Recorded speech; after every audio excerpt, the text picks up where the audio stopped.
Hey YouTube, what's going on? It's Keys, and today we're going to look at the Appellant 3. This is a legendary hand cannon that can be purchased from the New Monarchy vendor or acquired through New Monarchy packages. This particular one that I have here was through a package, and I have True Sight IS, Sure Shot IS, and Quick Draw IS. I have Hot Swap. In the middle I have Snapshot, Braced Frame, and Oiled Frame. And then on the last tree I have Luck in the Chamber. I went with Braced Frame instead of Snapshot just to have that additional stability. Now this is more of a PvP gun, and you'll see that through the gameplay here.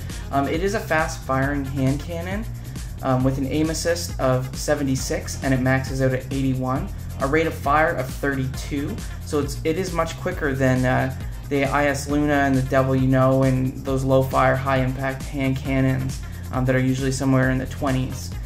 The impact on this gun is lower though, however, at 68, and the equip speed of this gun is 71. So it falls right in between on the equip speed from the IS Luna and the Devil You Know. For those of you who haven't watched any of my hand cannon videos before, I always do go back to the equip speed, and that is the speed from which your gun is holstered to the point where you can fire it. I find that to be a very important stat or perk.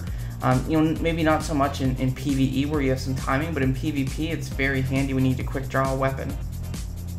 The type of perks that you're going to want to look for on this particular weapon is something that's going to increase your range, your stability, the aim assist, and Luck in the Chamber is always nice to have. So to name the perks specifically, on the scope, I always go for Sure Shot IS. It was on the Year 1 Vapebringer. It's just my favorite scope, so it's kind of personal preference. I know some people like Quick Draw, some people like Sure Shot, and some people like True Sight, but it really just depends on what it is you prefer, and that's my preference. On the first perk tree, you want to look for Outlaw or Spray and Pray or Rangefinder. Outlaw and Spray and Pray increase your reload speed, and Rangefinder is going to increase the range of your weapon. So any one of those three is a fantastic perk for the first tree. On the second tree, you're going to want something that increases your stability. So I would recommend Braced Frame or Small Bore. You'll notice when I'm playing in both PvE and PvP that the gun basically returns to where I have my reticle shortly after I take a shot. So the stability on these weapons are quite good.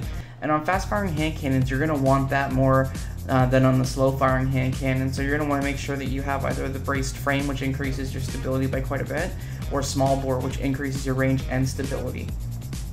On the last perk tree, you're going to want to look for Hidden Hand or Luck in the Chamber. Those are just my recommendations, but again, that's what works for me. Hidden Hand is again going to increase your aim assist, so if you don't have Sure Shot IS, that's another way to increase it. And then Luck in the Chamber is just a nice perk to have on the weapon. You'll notice whether or not it's a PvE or PvE engagement, the reload speed is pretty decent for this weapon. Also the stability is amazing, and you're definitely going to want that, as I mentioned, for this type of hand cannon. This hand cannon does considerably well in PvP from a short to mid range. The long range, it does suffer a little bit, but you'll see here I can still hit some shots from a long range and still 2 and 3 shot my opponents. But it does pair very, very nice with a sniper rifle. Some of the hand cannons that I recommend if you're not going for low impact would be the IS Luna or the Hawk Moon. Just kind of depends what you want to use. If you don't want to use up an exotic slot, I'd recommend the IS Luna. Another option that you could have too is the Water Star. The Water Star is a fantastic hand cannon, and that can be acquired through the Trials of Osiris in either gold packages or reaching the lighthouse. Well guys, I hope you found this video informative. You got the information of it that you wanted. Hit like, hit subscribe, and thanks again for watching the video, guys. We'll see you out in the Crucible. Cheers.